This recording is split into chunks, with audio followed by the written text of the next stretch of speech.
Това е стъпалото на 14 годишно дете.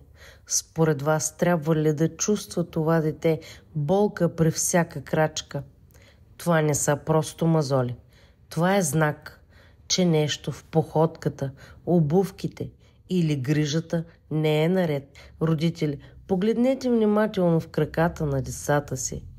Там често започват проблемите, които по-късно ще се наричат ортопедични. Навременната реакция може да спести години болка и грешки, които започват от едно малко мазолче.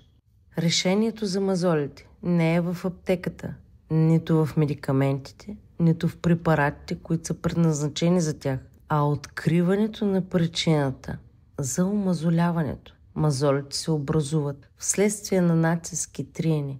Какво може да причини такъв натиск и триене на тези детски стъпала, за да се образуват мазолите? Информацията е злато. Бъдете информирани, родители, и направете най-добрата профилактика за вашите деца.